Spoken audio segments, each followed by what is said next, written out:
So the question I'm going to pose today and what I want us to explore is, what does it mean self-awareness? What does it mean that somebody's self-aware? It's something that most of us see as a compliment, justifiably so. We see self-awareness as something to aspire to. The question is, what does that mean? What does it mean that somebody is self-aware, and what does it mean that somebody is not self-aware? And why is it important from a Jewish perspective? Self-aware translates itself. In other words, what it says is, I am aware of what I'm feeling, I'm aware of what I'm going through, I'm aware of where I'm at, I know what my headspace is, I know who I am, where I am, and where I want to go. Lack of self-awareness is when somebody has no clue who they are, has no clue or not enough of a clue of what they're feeling. I'll give you an example. A certain person I know very well who has no awareness of their feelings. They could be stressed out and you'll turn to them and say, hey, why are you stressed out? And they'll look at you and they'll say, I'm not stressed. That's not self-awareness. They really don't know they're stressed. Or they try to convince themselves they're not stressed, but they're not true within themselves. They don't know, they're not congruent with what they're feeling. So, or somebody will sit there saying, my marriage is really solid, and everybody besides them knows, no, it's not. It really isn't. Your kids know it, your friends know it, everybody around you knows it, but no. Or me and my kids, we have a very healthy relationship. Now, self-awareness doesn't only mean that you don't know your faults, it also means you don't know your strengths. So somebody will think that marriage is shocking, and really it's decent. Somebody will not know that they're even joyous. I was talking to somebody today, and who, I was telling them, like, do you realize how talented you are? No, I'm not, I'm this, I'm that. If you only knew me for who I really am, you wouldn't agree with me, you wouldn't agree and say that I'm talented, you don't know me well enough, blah, blah, blah. Self-awareness is actually knowing you. We spent so many years of our life, years in time, trying to figure others out.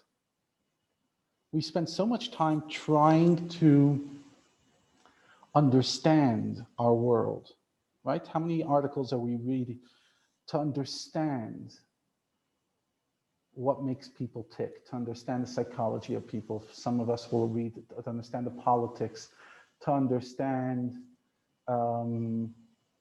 we want to understand the world. We come into this world clueless, and we spend the next many years of our life learning and exploring things we're passionate about, whether it's food, whether it's fashion, whether it's engineering, whether it's medicine, whether it's family, whether it's our spouse, our children. We spend a lifetime trying to know more.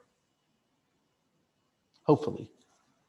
Otherwise, we're just stagnant and with the exact same thing every single day, which would be a real shame.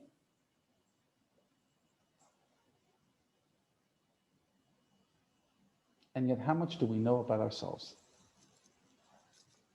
That's the question I want to really explore, and that is, do we actually know what we're dealing with when we're with ourselves? Do we know? If I had to describe myself, would I know? Do I know what my strengths are? And am I honest about them? Do I know the areas of my life that I've been successful at? And am I honest to myself about them? And do I know my challenges and weaknesses and the areas in my life that I haven't lived up to? That there are areas that I'll never fix. It's just not our personality. If you're not a person with 150 IQ, you'll never be an Einstein, and that's fine. But first of all, do you know that? But do you know how much you can do? Do you actually know what's in your toolbox of life? That's really the question. Do we know what we're dealing with? And I would argue that all too many people come into this world, they learn a lot about everything else, and they learn very little about themselves.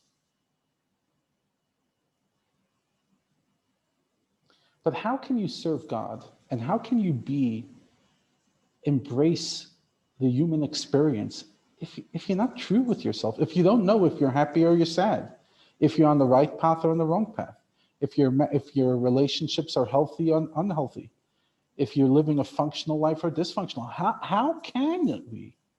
It's just amazing how many of us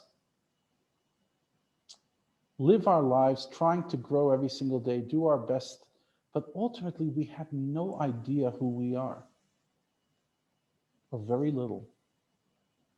And we see it as an act of humility. A humble person doesn't focus on their strengths. That's not humility, that's denial.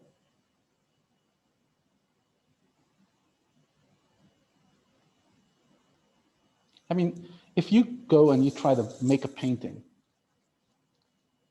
and you don't know what colors you have in front of you and what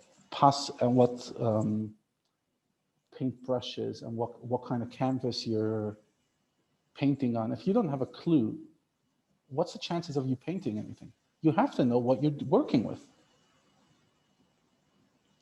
I just found a new passion of mine. Somebody actually I was talking to, and they were saying they enjoy Lego, adult Lego, and I didn't realize adult Lego is a thing. And they said, you know what? And they bought me a beautiful gift of adult Lego, and it was a Lamborghini. It's actually quite expensive, Lamborghini, a Lego, about 4,000 pieces, 35 hours of work, if not more. And following the manual, it's 2 fat books of like step by step, 1,000 steps, how to build this Lego structure.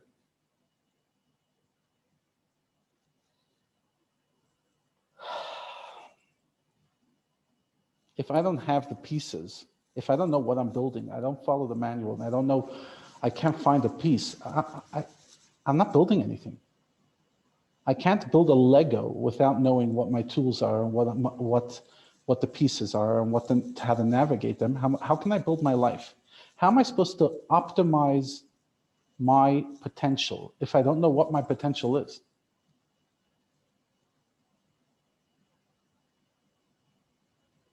It amazes me how often parents, and I include myself in that, we say, gosh, I didn't know that about my child.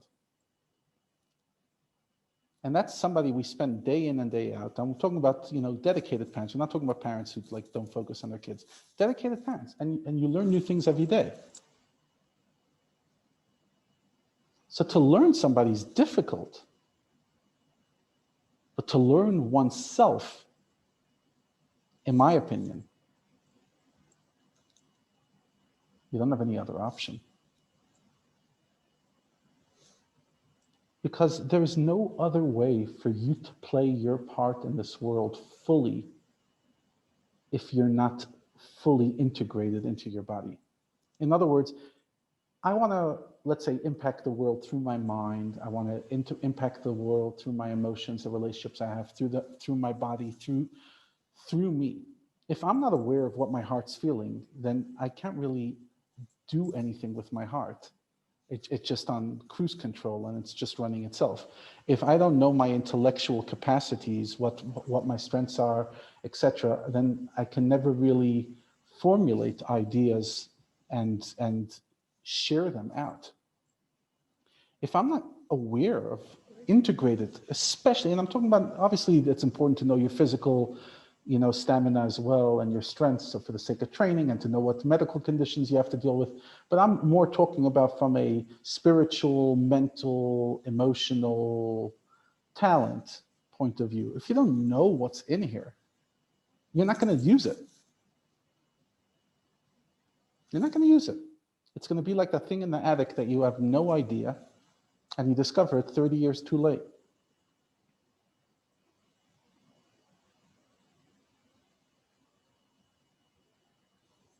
Now, self-awareness is not self-help.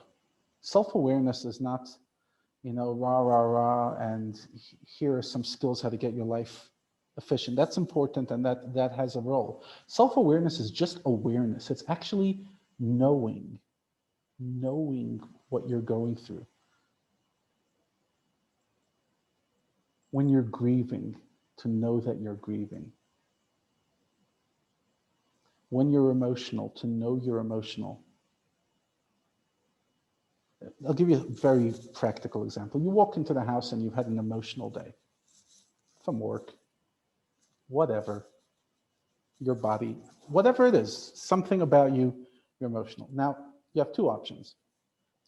Because your emotions are so heightened, there's a very high chance that within 5 minutes, you'll be blowing up on somebody and really letting them out, telling your husband or wife something that 10 minutes later you wish you hadn't, telling your child something.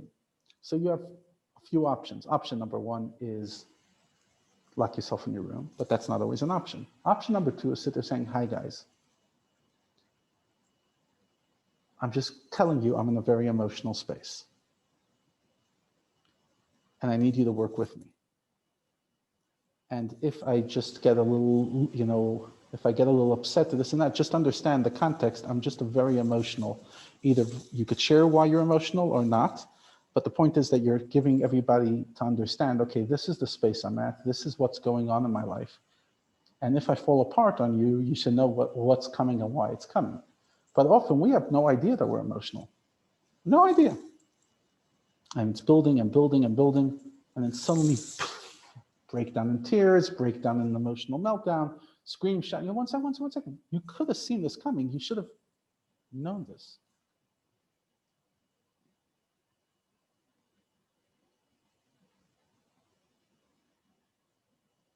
How many people don't go to therapy because they deny they have issues? They're too uncomfortable to face it. And they're like, there's nothing wrong with facing it. What's wrong is with not facing it. Living in denial is the worst thing. To sit there saying, no, I don't have an anger problem. And you're like, yeah, you do. Why don't you go ask all the people who know you and ask them that you could give them one of those apps that they could vote and it will be confidential. And you sit there saying, okay, hi, am I an angry fellow, an angry person? And then let them vote. And if 8 out of 9, and you're the 9th, tell you you have an anger problem, then yeah, you have an anger problem. But most of us won't allow ourselves to get to know ourselves. And the interesting thing is sometimes the only way to really get to know yourself is through others. Because we are so close to ourselves, as the Talmud says, Adam Karevetz Alatzmai, we're very close to ourselves and we love ourselves, and that's the only way we could actually cope. Otherwise, we would just, beat ourselves up. But that's why we have mirrors in our life. In our younger years, it's our parents, our siblings, our friends. Later on, it's our marriage, our children, etc., who reflect back to us. So, for example, we don't know that a certain thing is dysfunctional. You often find that as young couples, two people grew up in different homes, and they only grew up in one home. So that's their definition of normal.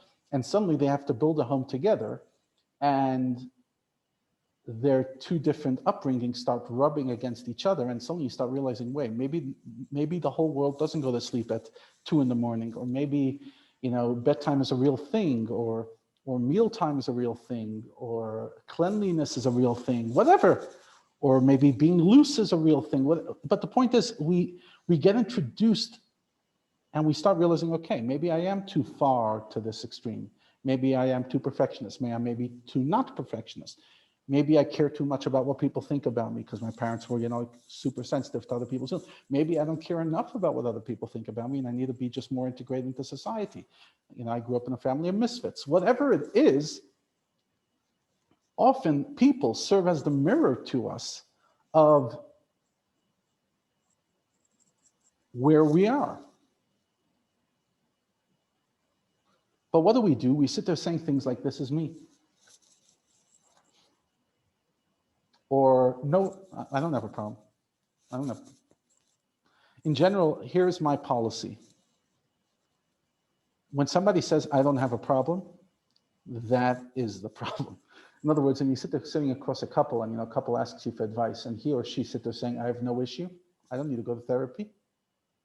If there's anyone who thinks they don't need to go to therapy, I'm not saying Everyone needs to, but if you think there's no value that therapy can add to you, or that's having a conversation, then you're scared of something. What are you so scared? If there's nothing, then go. No, I don't need it.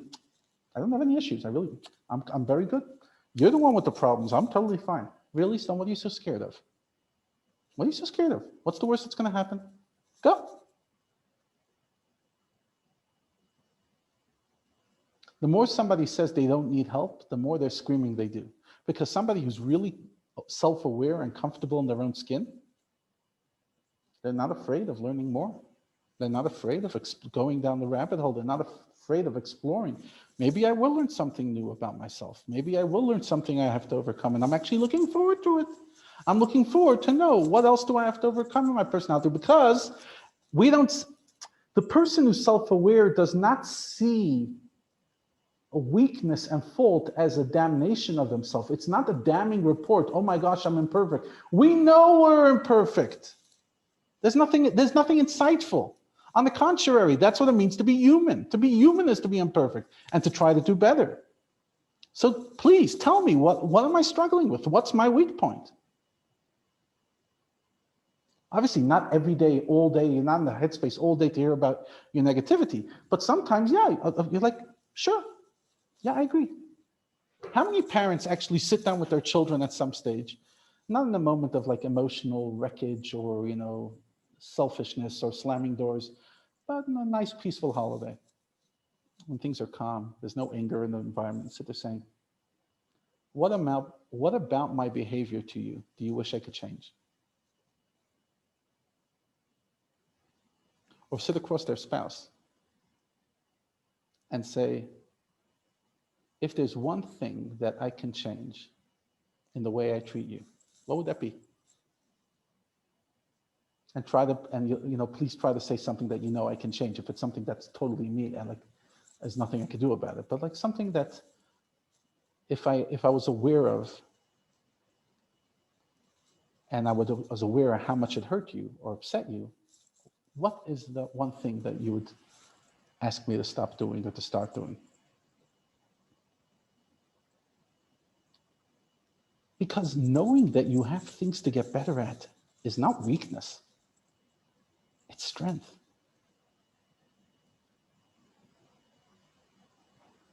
Knowing that you have a journey ahead of you and that you have many years ahead of you, please God in health, means that you have a lot more to do and a lot more to fix.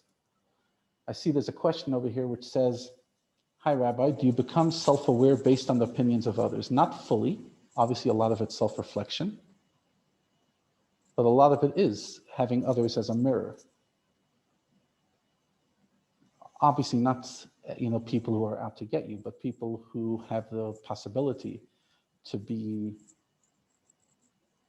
honest and have your best intentions in heart. There are certain things that we'll be very open to about ourselves, but there's certain things that by default we're blinded, because I don't know how it rubs off on you. All I know is, like, for example, you could be a compulsive neat freak. Now, if you're living alone, fine. You don't realize how compulsive it is. It's you and your little, cupboard in your dormitory. But suddenly there's somebody else in the home, and your children, spouse, etc.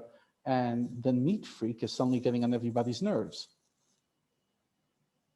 So sometimes you'll need that mirror to sit there saying, hey, mom, hey, dad, whoa.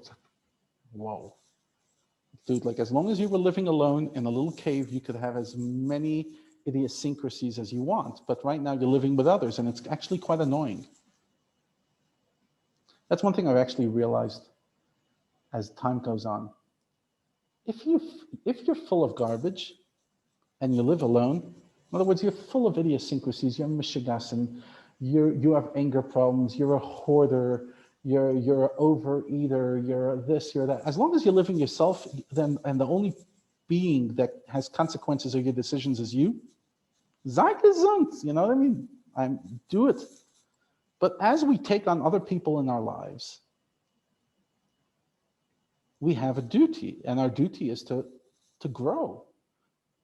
Obviously, bringing a marriage partner, bringing children into our life brings love, but it also brings tremendous demand of character building and work, because suddenly my idiosyncrasies are getting on other people's nerves, and I have to take their feelings into consideration. They're sharing the same house as me. I can't just say, hey, sorry, everybody accommodate my garbage. No, no, you deal with your garbage if you can. Sorry, everybody, I'm an anxious fellow. I'm an anxious person. I fall apart. I have, I'm just like, I get very tense, and you're just going to have to deal with it. Why? Why? Why does everyone have to deal with it? It's your problem. Go to therapy. Take a pill. I don't care. Why does your anxiety have to go on everybody?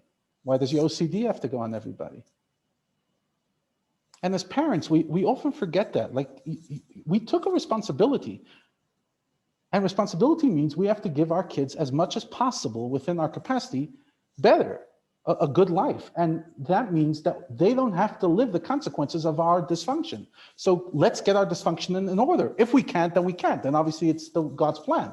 But if you can, and it's simply lack of self-awareness and lack of accountability that's holding us back, then why? Why? People will prefer having an unhealthy relationship with their child or a complete cutoff than to sit there saying, hi, this is my stuff I better deal with. The amount of families where children don't talk to parents boggles my mind, and I discover more every day. It's insane. And divorces and other families breaking down for the simple reason that one or two people in the relationship were not willing to say, this is my issue and I have to deal with it. Instead of saying, no, you deal with it. I'm a narcissist and you'll deal with my narcissism. No, if you have a problem with narcissism, first of all, why did you get married in the first place? Second of all, why is it there? Why do they have to pay the price? Work on it. Fight it every day. Go against your nature until you become a little less narcissistic. But what does it mean? Like, I'm a narcissist, take it or leave it?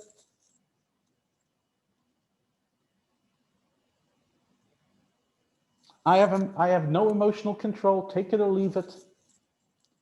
I will say the nastiest things when I'm angry, take it or leave it. What does that mean, take it or leave it? Why should they take it or leave it? What does that even mean? Why is it their problem?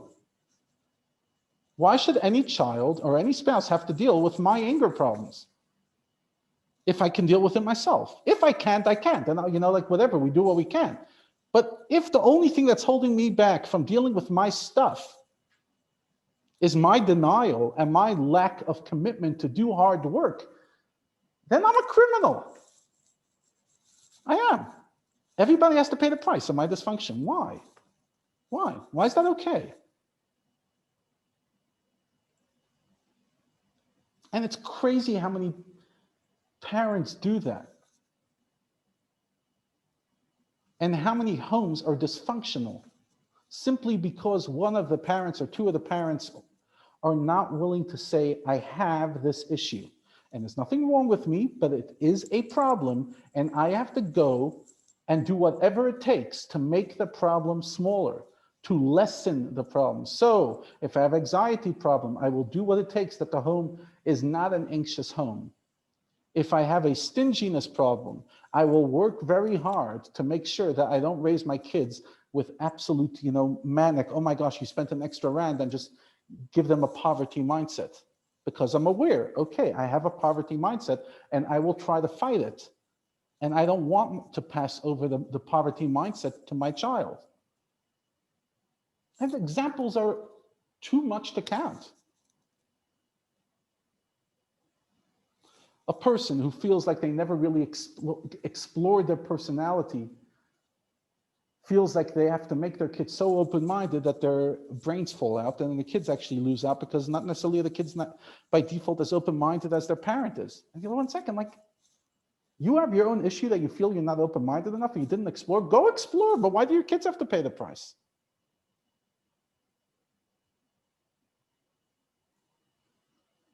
Shame, I never went to karate when I was younger, so I'll force my kid into karate even though they hate every minute of it because, 1 second, is it your issue or their issue? If it's your issue, deal with it. But why punish the little kid?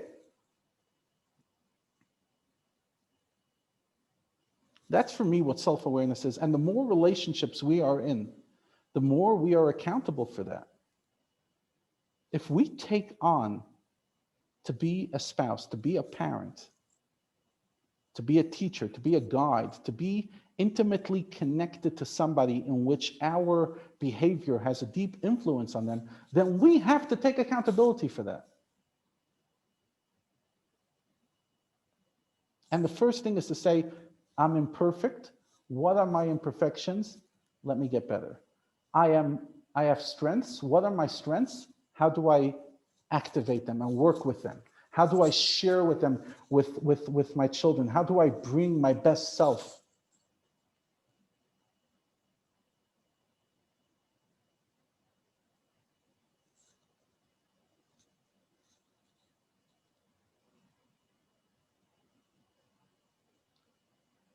Hashem creates us as such complex human beings. Human beings are by far the most complex organism on the planet. And when you think you discover yourself, there's another step and another step and another step and another step. But we cannot stop trying.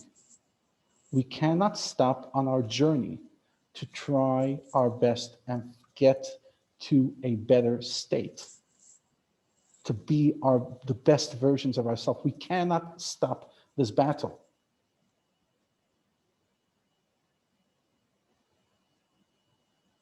You might sit there saying, okay, fine, whatever, okay, I get it, self-awareness.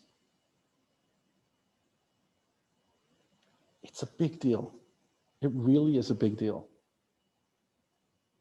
It destroys relationships. You cannot have a relationship with somebody who's not self-aware, not a real relationship. Because if you can't have a relationship with yourself, how can you have a relationship with other? In other words, if I don't show up with my full self into a relationship, then it's not a genuine relationship. I saw a story today. It actually it's quite an interesting story, in a totally different context. Story goes about two individuals who came late at night and they wanted to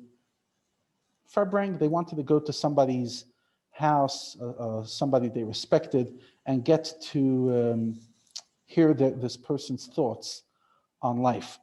Anyways, they show up to this guy's house. It's the middle of the night.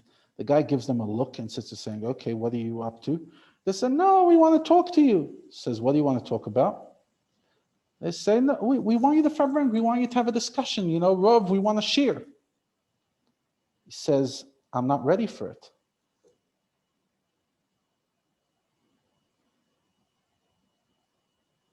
So they say, we don't care if you're not ready. I'm trying to find that story. It was just the words that it used was so fantastic. I think I remember who sent it to me. Okay. So he says like this. He says, let's say you wanted a loan for $100 from me, and I refuse to give it. You're going to try to convince me that I should give you the loan. Now, if I have the money, I'll give it to you because there's room for convincing. If I don't have the money, then I don't have the money. And I don't have the money. So he turns to them and says, so you want a false $100 bill? In other words, do you want me to show up and talk to you false? Not by me. I don't do false. In other words, you want me to show up? I show up. But you want me to show up half-baked and I'm not really within myself, I'm not integrated, there's nothing to hear from me. And that story has like a resonance. Like, do we sell, when our kids are with us, are they having the genuine $100 experience from us?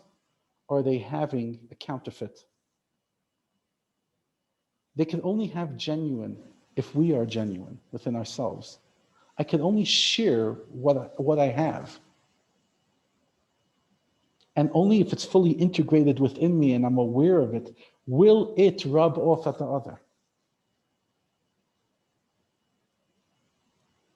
I ask myself, after having done, I think I've reached about 100 funerals, hopefully less, but about, I've been to 100 funerals. I ask myself, who are the people who really make an impact on others? I'm not talking about just the people who give charity, but the people who really make an impact on others. Who are they? Who are these salt of the earth quality people? The people who are integrated, the people who are in themselves, wholehearted, genuine, vulnerable, whatever word you want to use. They're real. When you spend time with them, you're not spending time with a counterfeit, with an imitation. You're spending time with the real deal, with the person who is the most genuine. It's an hour of genuinity. You spend time with them, you go out for coffee with them, and you just feel enriched by their absolute embrace of realness. You walk out and say, wow, it was actually great to be with the person. You just felt so alive. Versus going and chit-chatting this, that, an hour later you walk out and you sit there saying, yeah, whatever, we bonded, but it's not, wasn't enriching. We need more enriching moments in our lives, more enriching experiences with our children, more enriching experiences with ourselves. Know yourself. You don't only have to know all your dysfunction and what your mother did wrong. Know your gifts, know your abilities, know what you're up against, know you, and show up as much as you can. Not every day will we be our best selves, but as much as we can, show up that day with your entire self, with your fully integrated self. And only then can you play your part fully.